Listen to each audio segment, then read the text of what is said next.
Assalamualaikum warahmatullahi wabarakatuh. Selamat datang di Kisah Sirah Nabawi Channel. Selamat datang pada para pecinta sholawat. Di video kali ini, saya akan membawakan sebuah cerita atau kisah tentang iblis yang bisa menangis. Diceritakan bahwa iblis beberapa kali menangis. Mereka menangis jika ada hamba yang dosanya diampuni Allah Subhanahu wa Ta'ala.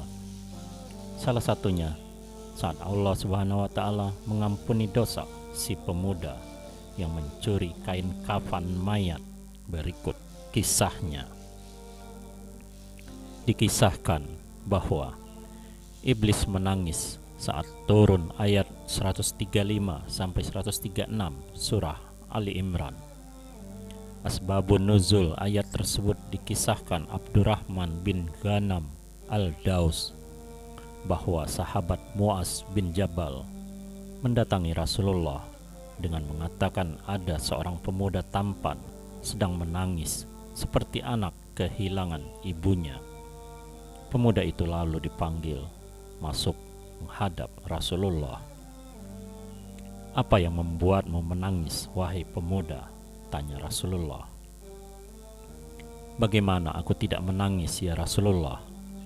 Aku telah melakukan dosa besar yang kurasa tidak mungkin diampuni Allah," jawab pemuda itu. Rasulullah pun langsung bertanya, "Apakah engkau mempersekutukannya?"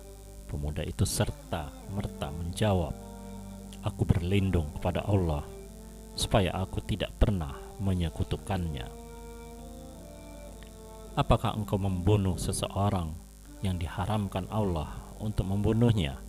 tanya Rasulullah Shallallahu Alaihi Wasallam lagi.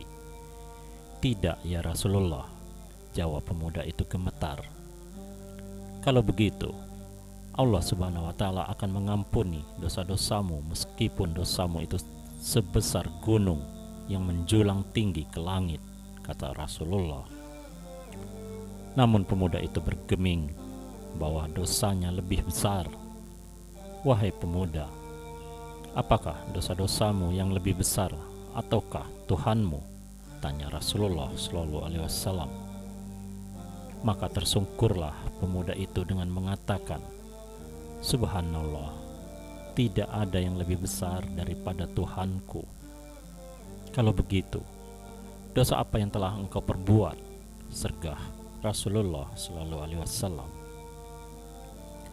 Lalu dengan berlinang air mata, pemuda itu berkisah, sudah 7 tahun ia punya pekerjaan aneh.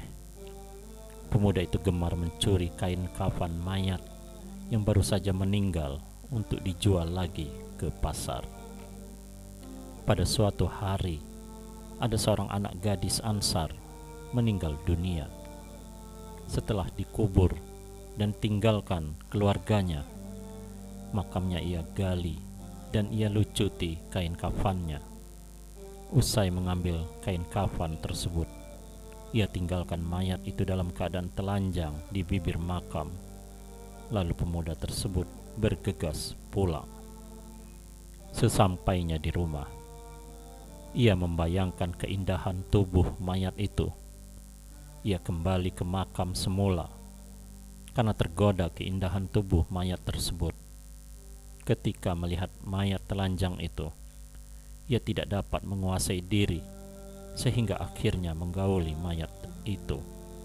Namun saat itu terdengarlah suara gaib, "Wahai pemuda, celakalah engkau di hadapan penghisap pada hari kiamat kelak. Tempatmu adalah di neraka." Begitu suara tersebut berbunyi. Pemuda itu terkejut dan takut sekali. "Bagaimana pendapatmu ya Rasulullah?" ucap pemuda itu. Dengan terkejut, Rasulullah pergi meninggalkan. Dengan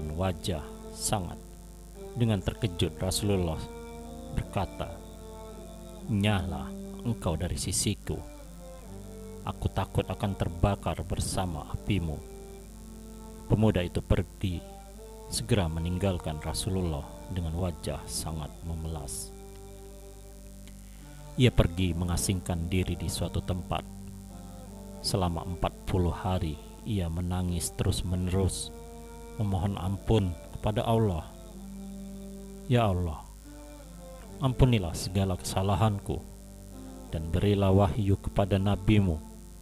Jika engkau tidak mengampuniku, maka berikanlah segera aku siksaan yang menghancurkanku di dunia ini, tetapi selamatkanlah aku dari siksamu di hari kiamat nanti.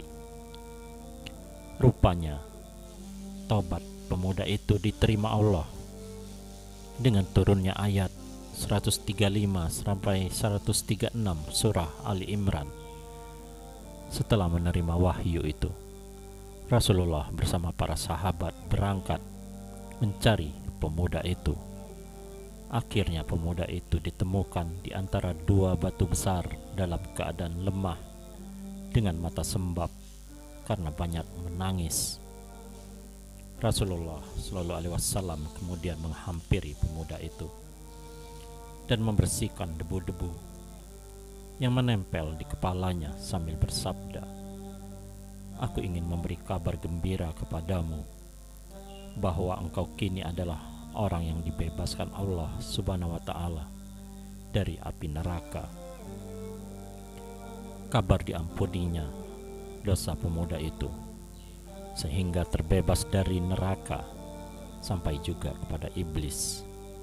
Para iblis itu kemudian menangis, dan ayat Al-Quran itu membuat iblis juga berputus asa terhadap keberhasilan pekerjaannya menggoda manusia supaya tersesat dari jalan Allah. Demikianlah kisah yang sangat menyayat hati ini. Dapat kita simpulkan bahwa sebesar apapun dosa kecuali dosa mensekutukan Allah atau membunuh saudara seiman, saudara Islam, itulah dosa yang paling besar yang akan sulit diampuni oleh Allah Subhanahu wa Ta'ala. Namun dengan taubat yang bersungguh-sungguh, insya Allah Allah akan mengampuni dosa-dosa kita. Wallahu a'lam bishawab. Wassalamualaikum warahmatullahi wabarakatuh.